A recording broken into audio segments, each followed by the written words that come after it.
Welcome back to LDB Games.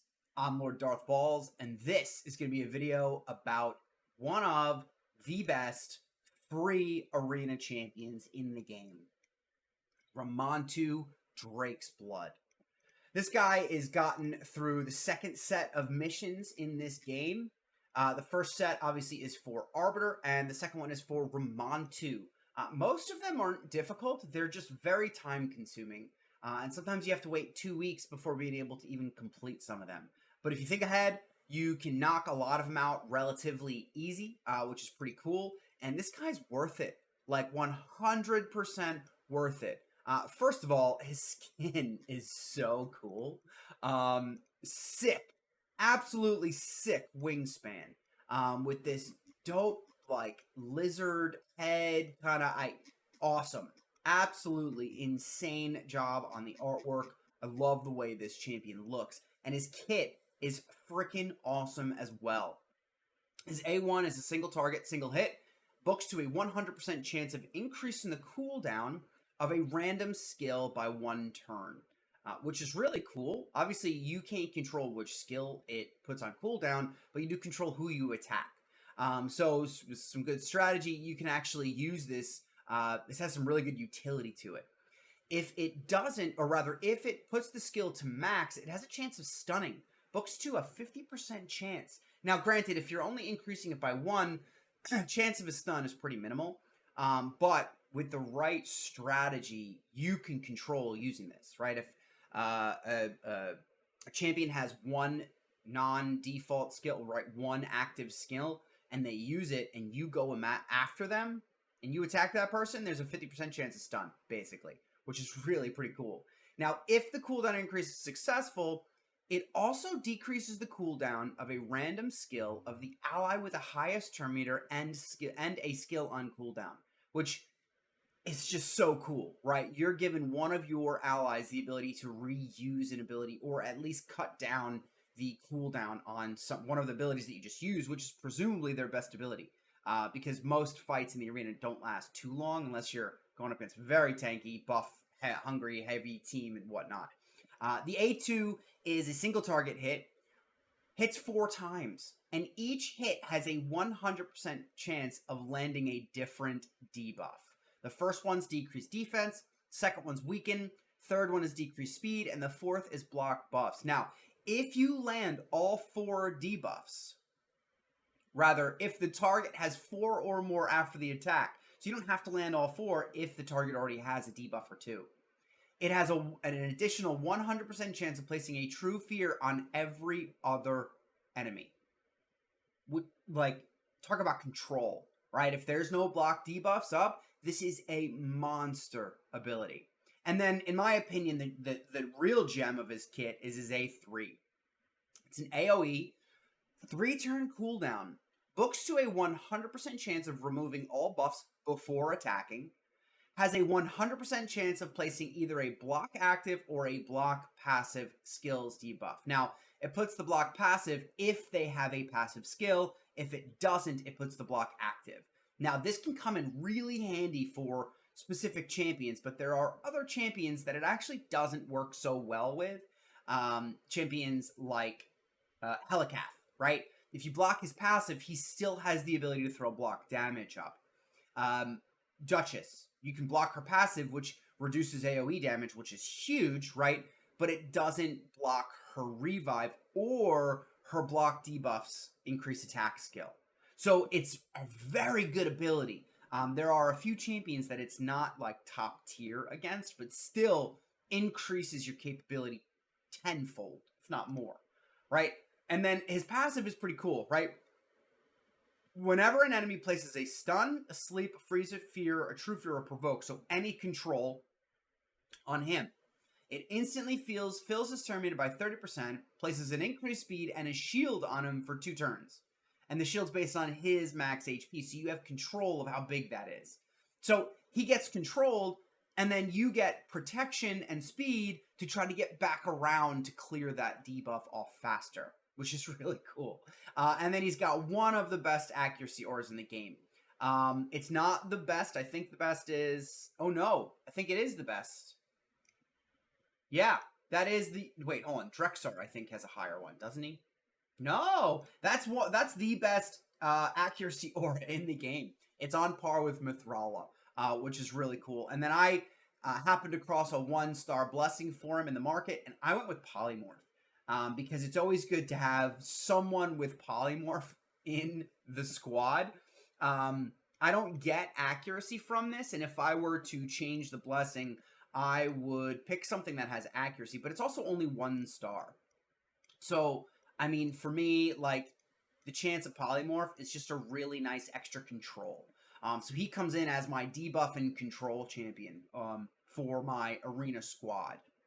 In terms of masteries, I went down the defense and the support tree. Now, I'll show you his stats in a minute. I didn't build mine for damage. Ramantu can hit pretty hard if you build him for damage, but I didn't want that because that A2, I want the true fears to go up as opposed to killing somebody. But I went down the support tree for the extra accuracy, right? Accuracy, accuracy, accuracy, accuracy, and then the chance to extend debuffs, which applies to block active and block passive, right? It only doesn't extend the stun that you can place on his A1, the true fear from his A2, but everything else can be extended. Also went for Evil Eye, so his A1 has just a little bit more control, extra stats on Lore of Steel, and when a debuff is removed or expires, he gets some extra turn meter, helping him get back around to his abilities faster. Defense tree, I went for reducing the damage when being hit by a crit. Arena, you're pretty much only going to get hit with crits, so this helps him stay alive a little bit longer, as well as increasing the amount of healing and shields he gets. That applies to his passive too, which is really nice. Chance to remove a debuff on a big hit, reduces the damage taken from a specific enemy right over time. That helps stay alive longer. Chance of increase in the turn meter when an ally is hit with a crit, again, helps him come back around to his abilities. And then Retribution, right? It gives him a chance to counterattack, and if you remember, his A1 can stun someone if it puts one of the enemy's skills to the max. So if a champion attacks and you proc a Retribution, and you happen to proc the ability they just used, it's a 50-50 stun, which is really pretty cool.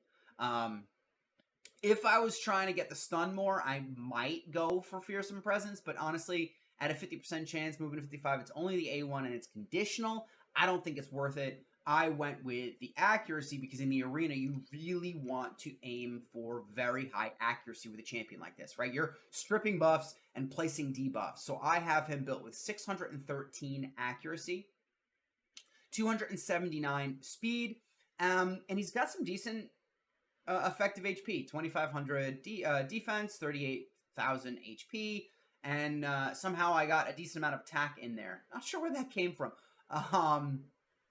That's kind of interesting. Not really necessary, but when he does crit, he actually does like some substantial hits, which is pretty cool. So enough of his kit. You see how I have him built. You see I went 2-piece perception, 1-piece speed, get the extra speed and accuracy out of him. Let's take him into the arena and see what we can find.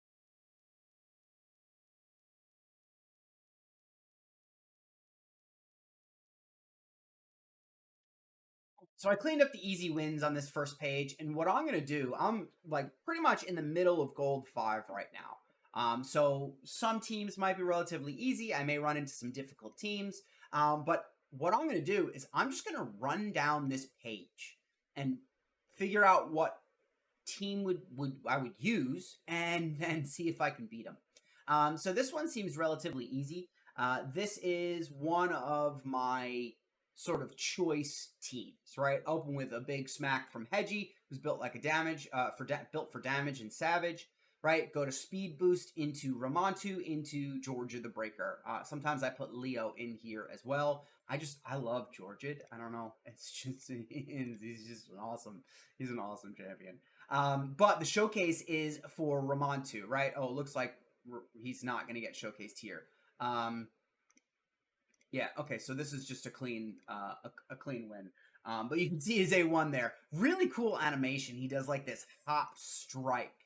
Okay, so for this one, I kind of want to keep Hedgie in here for the Anithwi, and I want to block her passive, right? So this may be a good showcase for against Lydia, because Lydia's passive can really turn the tide in any game, right? Let's see if I win the speed race on this. Put it back up to 2x.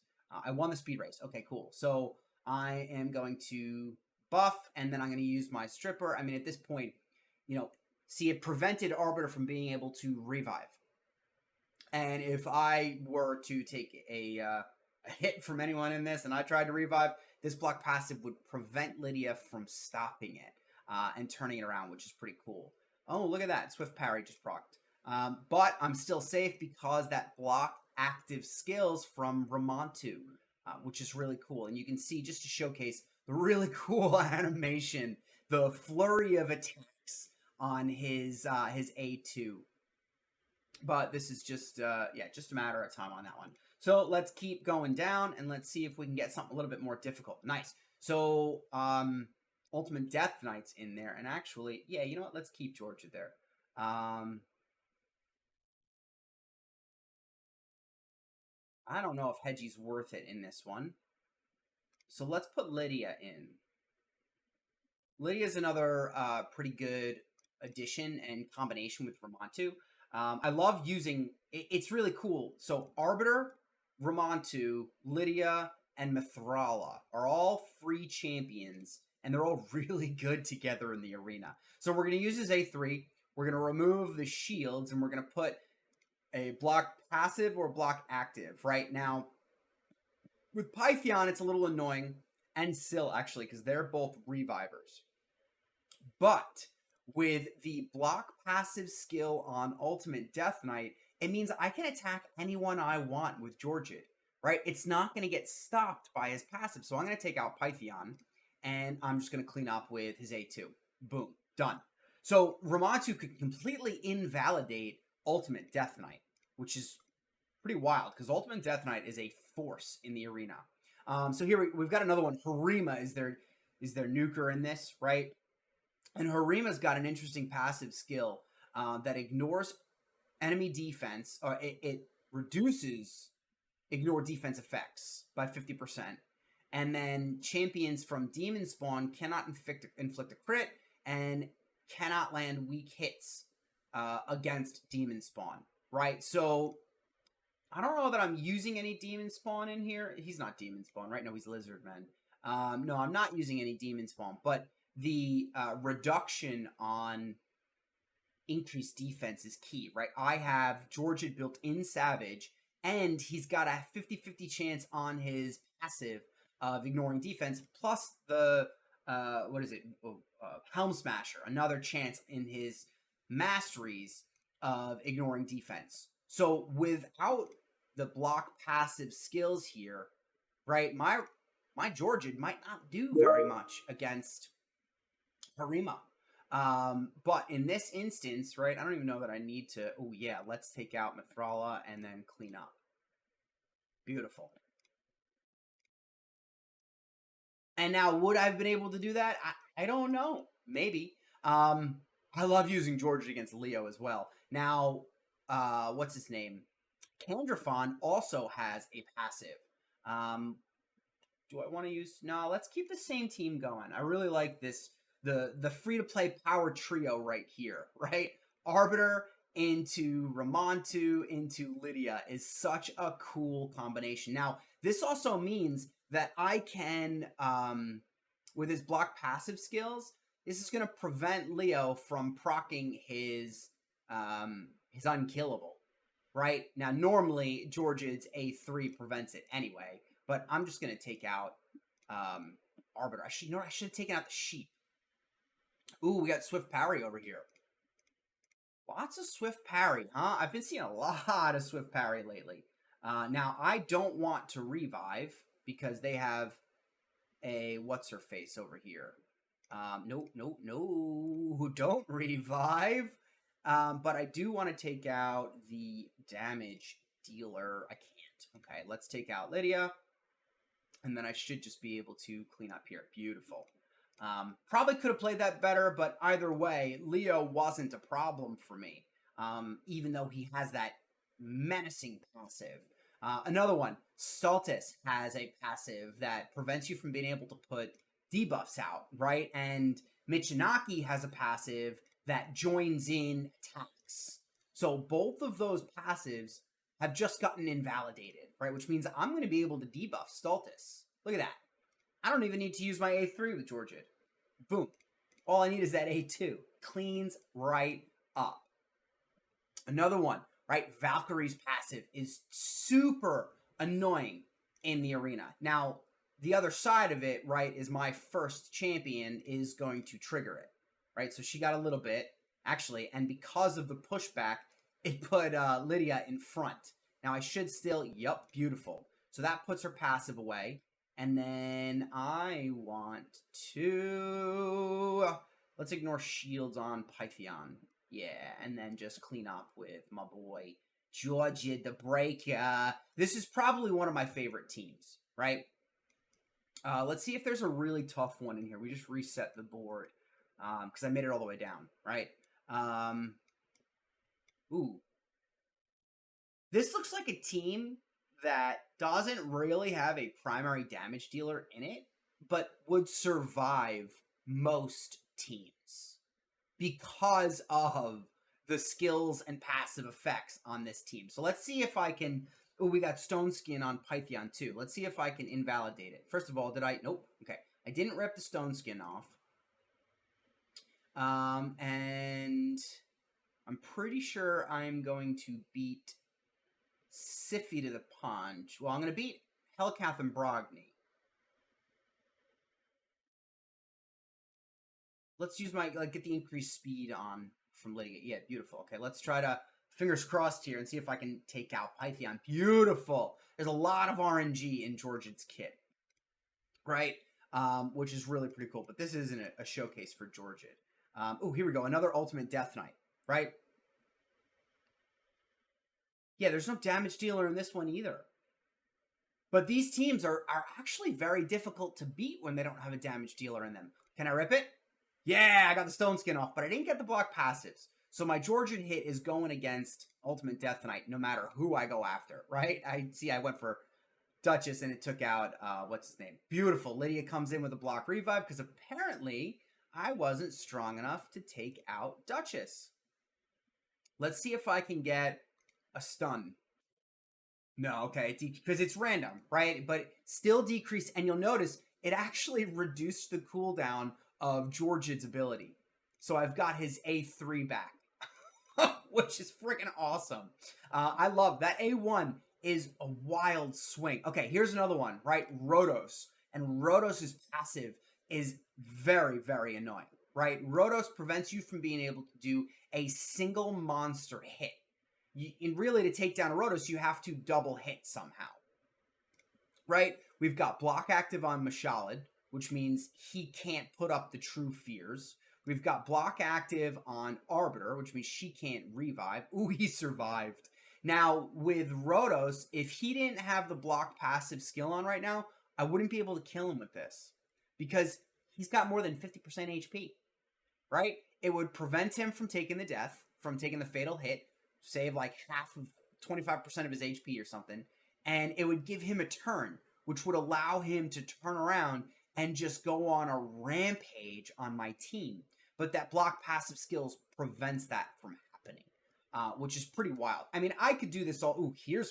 Oh, look at this one. I wonder if I can beat this. Let's see what happens. And after this one, we'll call it a video, because I could do this all day. I'm having a lot of fun here. So we've got no stone skin, which is not what I expected. We've got a protected ally protection from Necrit here, right? Okay, he doesn't have any abilities. I think he's got a stun on his A1 still. Block passive, which means AoEs do more, right? Mithrala is obviously, you know, Mithrala with her cleanse. Now, this ignores ally protection. So let's take out, yep, and I lost the passive skills. Yeah, the block passive skills. But this still reduces turn meter. Yeah, can't be resisted, reduces turn meter. Decreased turn meter. So she had her turn meter reduced. Let's see if I can get Ramantu back around. Yeah, I can. Okay. What I want to do is I want a True Fear on Duchess. So let's showcase the A2, right? 4 hits, True Fear on Duchess. Oh, damn. Well, she didn't use her revive, which is cool. But I didn't get the True Fear didn't proc, right? True Fear is 50-50 at the end of the day. Not guaranteed. But I'm about to get back around to my Georgid. Oh, no. Ooh, okay, let's see. Beautiful. Oh, so close. It put his A2 on cooldown. Reset, pulled his A2 down. If it had landed on the A3, it would have been super clutch. But I want to take out Duchess. The problem is I'm petrified. Beautiful. I got both hits. Okay, but it didn't do much. Why? Does she have something on? Oh, she's got all of these protective buffs. Yeah. Oh, well. I should still... Yeah, there's the cleanse. Beautiful. I should still be able to... Okay, good. He's still alive.